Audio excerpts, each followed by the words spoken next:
मेरे प्यारे दोस्तों, नो पॉलिटिक्स प्लीज में आपका स्वागत है। दोस्तों, तमिलनाडु के मुख्यमंत्री हैं, उनका नाम है के स्टालिन। उनके पिताजी का नाम था के करुणानिधि। उनके बेटे हैं उदयनिधि स्टालिन। स्टालिन तो आप समझते होंगे ना, रूस का एक तानाशाह हुआ था स्टालिन। उसके नाम पर उन्होंने अपना नाम स्टालिन रखा क्योंकि ये लोग वामपंथी लोग हैं। तो इन्होंने, जो इनके बेटे हैं, इन्होंने अपने भाषण में कुछ दिनों पहले सनातन धर्म की तुलना डेंगू, मलेरिया और कोरोना महामारी से की है। और उनका कहना है कि सनातन धर्म जो है, इसमें बहुत ज्यादा छुआछूत है, पाखंड है, ऊंच नीच है, शोषण है। इसलिए इस सनातन धर्म का जो है खात्मा होना चाहिए। सनातन धर्म को जो है समाप्त किया जाना चाहिए, उसको मिटा देना चाहिए। खैर, जब स्टालिन ने ये बात कही तो ऐसा तो नहीं कि उन्होंने अकेले ये बात कही। वहां पर बहुत सारे हिंदू भी रहे होंगे, सनातन धर्म को मानने वाले भी रहे होंगे। उन्होंने, चूंकि आपको पता है कि हमारा देश पहले जातियों में बटा है, फिर पार्टियों में बटा है। यहाँ हर इंसान का लालच कहीं ना कहीं उसके धर्म, उसके जो कहते नहीं कि सिद्धांतों के आड़े में आ जाता है। तो इसलिए किसी ने जो उदय निधि की बातों का विरोध नहीं किया। और हो सकता है कि कुछ लोगों की बात अच्छी भी लगी हो। और इसके बाद फिर जो है थोड़ा सा बवाल मचा भारतीय जनता पार्टी ने। और जो हिंदुत्व विचारधारा के जो नेता थे, उन्होंने कड़ी आलोचना की। और दिल्ली पुलिस में तो उनके खिलाफ केस भी दर्ज कर दिया गया है। लेकिन इस मसले पर पूरा देश दो भागों में बटा हुआ नजर आ रहा है। और यहां तक कि उत्तर और दक्षिण के राज्य भी इस मसले पर बट गए हैं। उत्तर भारत के नेता इस चीज का विरोध कर रहे हैं, दक्षिण भारत के नेता इसका कुछ लोग समर्थन भी कर रहे हैं। अब आप समझिए कि आखिर दक्षिण भारत में ऐसा क्यों हो रहा है कि जो सनातन को मिटाने की बात पर लोग उसका समर्थन कर रहे हैं। अब आप याद कीजिए, जितनी भी दक्षिण भारत की फिल्में बनती हैं, उसमें सनातन धर्म की जो महिमा दिखाई जाती है, वो उत्तर भारत की फिल्मों में नहीं दिखाई जाती है, बॉलीवुड नहीं दिखाता है। लेकिन इसके बावजूद लोग जो हैं इन बातों का समर्थन कर रहे हैं। लोग में मतलब मैं ये विशेष तौर पे कहना चाहूंगा कि जो एक तो इसमें क्रिप्टो क्रिश्चियंस हैं, क्योंकि जो के स्टालिन हैं और उनके बेटे जो उदय निधि स्टालिन हैं, वो भी कन्वर्टेड क्रिश्चियन है, क्रिप्टो क्रिश्चियन है। ये हिंदू लोग नहीं हैं और ये वामपंथी हैं। तो इन्होंने तो अपना धर्म बदल दिया है, लेकिन फिर भी जो है दूसरे धर्मों का वोट लेने के लिए ये लोग हमेशा गाहे बगाहे हिंदू धर्म की आलोचना करते रहते हैं। अब इस आलोचना का सपोर्ट करने वाले पहले तो, सबसे पहले तो क्रिप्टो हैं। इसके बाद जो दलित और पेरियार और जो वामपंथी विचारधारा के लोग हैं वो हैं, कांग्रेस है। और जो लिब्रांडू हैं वो भी इसमें मतलब इसका समर्थन कर रहे हैं कि उन्होंने कुछ भी गलत नहीं कहा है। देखिए, हिंदुओं के बीच में इस प्रकार के तत्व जरूर पाए जाते हैं जो अपनी ही धर्म, भाषा, संस्कृत का अपमान करते हैं और उनका विरोध करते हैं। क्योंकि ये लोग किसी और अन्य धर्म का विरोध नहीं कर सकते। इनको पता है कि अगर किसी और अन्य धर्म का विरोध करेंगे तो उनका क्या आश्रय होगा। आप पाकिस्तान में देखिए, जब जोगेंद्रनाथ मंडल अपने साथ अपने जैसे दलितों को लेकर गए थे, तो इस उम्मीद से गए थे कि वहां उनको सम्मान मिलेगा। लेकिन सम्मान ऐसा मिला कि 2 साल के अंदर चुपचाप रातों रात भाग आए। और जो दलित वहां पर छूट गए थे, आज उनकी क्या दशा है। 26% छूटे थे, आज सिर्फ 1% बचे हैं। और उनकी क्या दुर्दशा है ये हम सभी जानते हैं।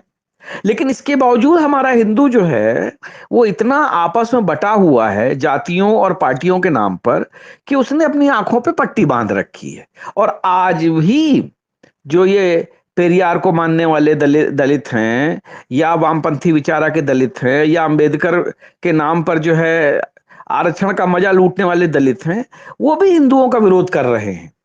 क्योंकि उनको पता है कि किसी न किसी तरीके से हिंदुओं का विरोध करके ही उनकी राजनीति जिंदा रखी जा सकती है। खैर, अब हम वापस आएंगे कि दक्षिण में क्यों इनकी बातों का समर्थन हो रहा है।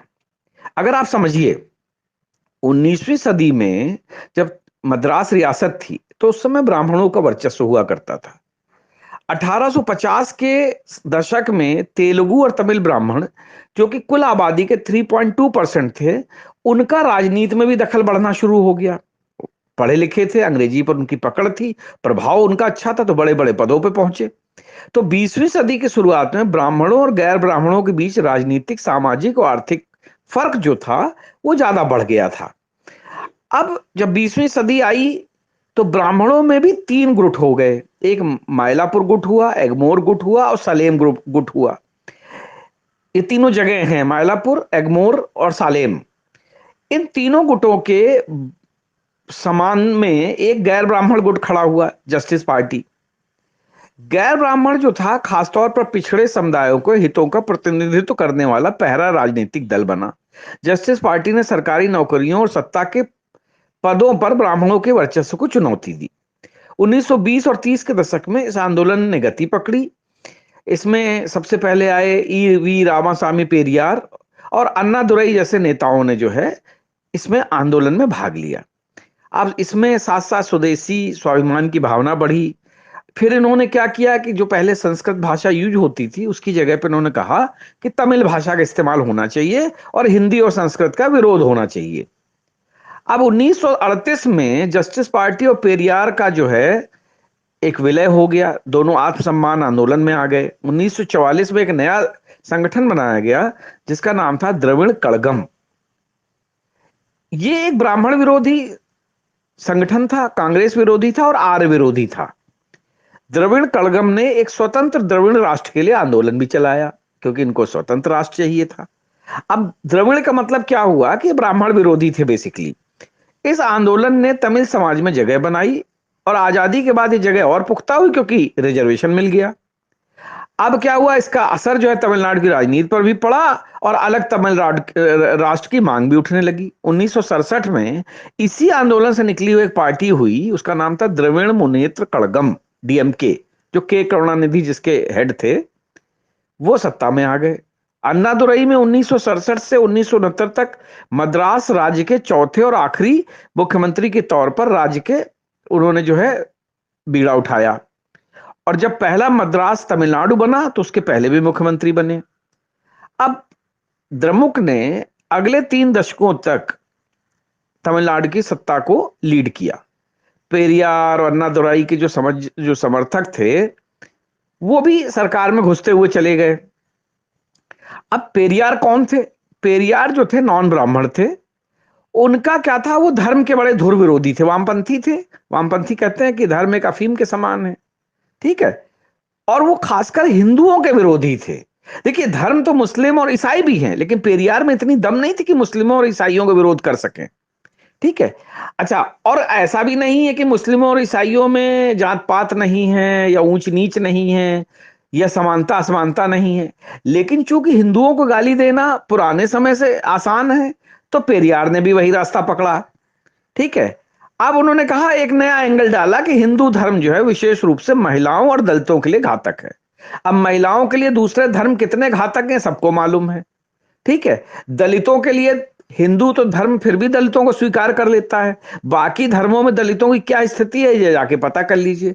आज भी ईसाई धर्म में क्रिश्चियन, जो दलित क्रिश्चियन है उनके लिए आरक्षण की मांग की जा रही है, उनको चर्चों में घुसने नहीं दिया जा रहा है। यही हाल मुस्लिमों का है, पसमानदा मुस्लिमों की आवाज गाहे बगाहे उठती रहती है। अब लेकिन सवाल यह है कि देखिए, उनको ये बात कहने के लिए दूसरे धर्म पे, जैसे गांधी थे, गांधी ने सिर्फ हिंदुओं की बुराई की, हिंदुओं को ही मरने के लिए प्रेरित किया, बट कभी मुस्लिम या किसी अन्य धर्म के ऊपर उंगली नहीं उठाई क्योंकि उनको पता था कि उनका क्या हाल होगा। तो इसलिए वैसे तो वो नास्तिक थे पेरियार, लेकिन सिर्फ उन्होंने हिंदू धर्म के खिलाफ लिखा बोला, यानी सब स्क्रिप्टेड था ये सारा कुछ, ठीक है। अब क्या हुआ कि पेरियार ने अपने जो है चेले चपटे बनाए और उन्होंने मतलब जो है, और ज्यादातर गैर ब्राह्मण थे तो उनकी दुकान चलने लगी। तो इसलिए उन्होंने भेदभाव और यही सारे मुद्दे उठाकर हिंदुओं का जो मतलब जो है विरोध करना चालू रखा, क्योंकि उनको क्या था, जाति व्यवस्था से बड़ा तकलीफ थी, उनको महिलाओं के शोषण से तकलीफ थी। ये अलग बात है कि उन्होंने अपनी खुद की बेटी से शोषण करने के लिए शादी कर ली थी। अब आप समझिए कि जो आदमी अपनी बेटी से शादी कर सकता है वो कितना महिलाओं के हितैषी रहा होगा, ये आप समझ सकते हैं। खैर, अब आप छोड़िए, इसका मतलब क्या हुआ कि आगे चल के जब ये द्रविड़ आंदोलन जब चलने लगा तो डीएमके जैसे बताया ना, के करुणानिधि उसके मालिक बने। इसके उनके जाने के बाद में स्टालिन जो है वो मुख्यमंत्री बने, अब वो डीएमके के मालिक वो हैं। अब उनके ये सुपुत्र हैं उदयनिधि स्टालिन, हालांकि इनकी मां जो है हिंदू है, ये अपनी मां को नहीं निकालेंगे, उनको बाहर नहीं करेंगे, लेकिन ये सनातन धर्म को समाप्त करेंगे। ठीक है। अब सनातन का जो इन्होंने क्या कहा है कि सनातन के जैसे अगर आप मतलब समझें तो उसका मतलब था शाश्वत, स्थायी, प्राचीन। लेकिन अपने भाषण में स्टालिन ने क्या कहा, सनातन का मतलब क्या है, शाश्वत, मतलब इसे बदला नहीं जा सकता, कोई भी कोई प्रश्न नहीं उठा सकता, और यही इसका असली मतलब है। यानी कि उन्होंने सिर्फ मुद्दा ये था कि सनातन जो है धर्म, उन्होंने इस तरीके से कहा कि चूंकि बदला नहीं जा सकता है, डेंगू मलेरिया की तरह है, तो इसको समाप्त कर देना है। और द्रविड़ जितने भी नेता हैं वो पहले भी सनातन धर्म को गालियां देते रहे हैं, क्योंकि ऐसा करके जो है उनकी राजनीतिक रोटियां चल रही हैं।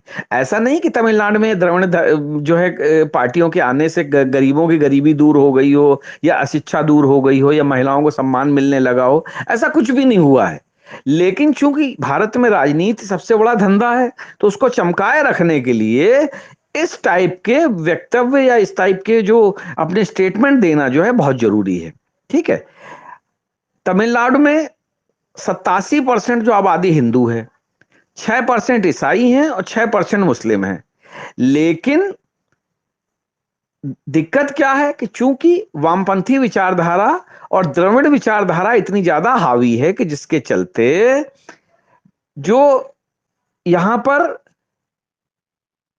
हिंदुओं और सनातन धर्म को बड़े ही नीचे धर्म तरीके से देखा जाता है, और हिंदू खुद इसमें जो है सम्मिलित है।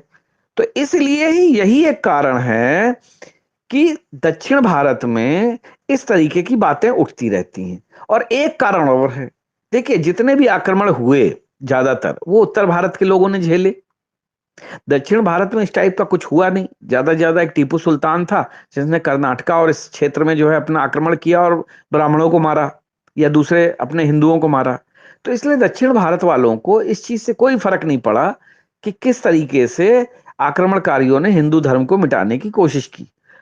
सो इसलिए वो अभी भी उसी ही, कहते नहीं कि धर्म एक अफीम है, तो ये उसी अफीम के नशे में अभी भी झूम रहे हैं। और इनको लगता है कि सनातन धर्म को मिटाकर ये अपना एक द्रविड़ धर्म कायम कर लेंगे, लेकिन इनको ये नहीं पता है कि ये अपने लिए खुद ही गड्ढा खोद रहे हैं। ये धर्म के अंदर जाति का मुद्दा उठाते हैं, लेकिन क्या कोई ऐसा धर्म है जिसमें जातियां नहीं है? इसलिए जो है ये सारी मुद्दे उठाए जा रहे हैं। वो जाति और समुदाय के नाम पर एक दूसरे को तोड़ना चाहते हैं, और यही 2024 के चुनाव की सबसे बड़ी जो रेसिपी बनेगी कि किस तरीके से हिंदू वोटों का डिवाइड करो, और इसके बाद डिवाइड एंड रूल पॉलिसी से अपनी सरकार बनाओ। कांग्रेस भी इसी में लगी हुई है, दक्षिण भारत के दल भी इसी में लगे हुए हैं, और जो नॉन बीजेपी पार्टियां हैं वो सब इसी में मिलकर अपना प्रयास कर रही हैं। ये कुल मिला के मुद्दा जो है वो डिवाइड एंड रूल पॉलिटिक्स का है, जो अंग्रेज चला के गए थे, और आज भी कांग्रेस और उनके चेले इसी पॉलिटिक्स को आगे बढ़ा रहे हैं। जय हिंद, जय भारत।